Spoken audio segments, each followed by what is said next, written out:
وہ راستہ بھول گئے. تو حضرت موسیٰ علیہ السلام نے جو بنی اسرائیل کے علماء تھے نا ان کو بلایا، ان سے مشورہ کیا جائے کہ یہ مسئلہ کیا ہے.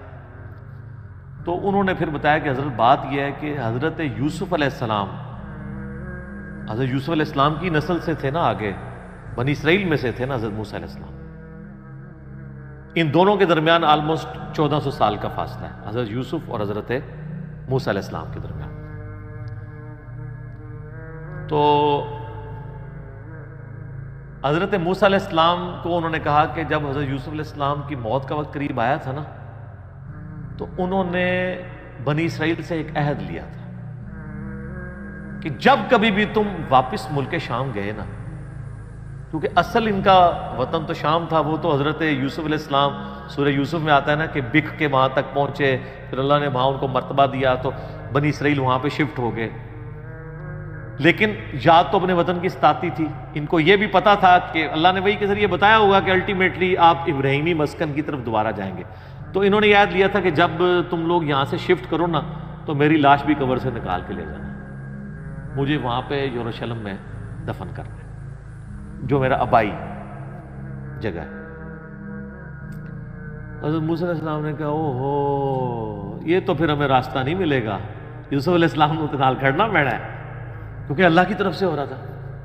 ان کا اچھا ٹھیک ہے جی بتاؤ قبر کی طرف. ان کا جی قبر بھی نہیں پتا ہمیں، کیونکہ اس زمانے میں مزار نہیں ہوتے تھے. پوائنٹ ٹو بی نوٹڈ، مزار تو نہیں. اور یوسف علیہ السلام تو بہت بڑی شخصیت ہے، ان کا بہت بڑا مزار ہونا چاہیے تھا وہاں، وزیر خوراک رہے تھے وہ.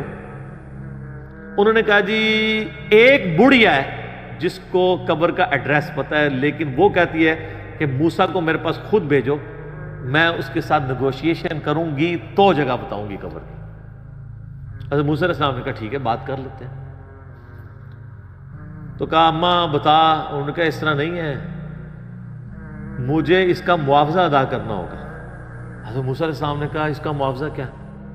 وہ تو ایکسپیکٹ کر رہے تھے کوئی پیسے، کوئی مال، کوئی بکریاں، کوئی اونٹ، جس طرح اس صحابی نے بھی مانگ لیا. انہوں نے کہا جی معاوضہ یہ ہے کہ میں جنت میں تمہارے ساتھ رہوں گی. اللہ! حضرت موسیٰ علیہ السلام کا رنگ فاق ہو گیا، چہرے پہ ناگواری کے اثار آ گئے کہ یہ کیا مانگ رہی ہے، پھر دوسرا ہی میرے اختیار میں بھی نہیں ہے.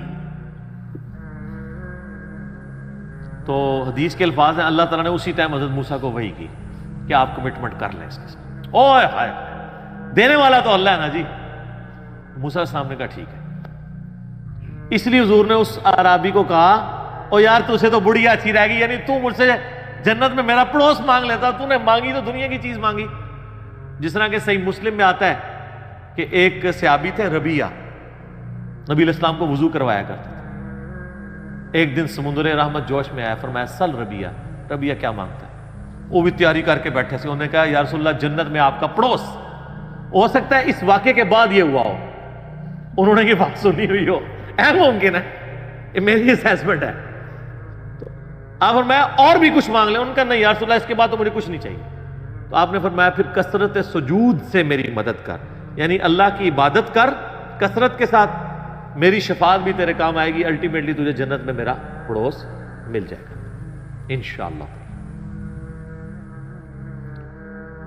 بلکہ آپ لوگوں کے لیے خوشخبری، بخاری مسلم میں حدیث ہے کہ ایک صحابی ہے، ان کا یا رسول اللہ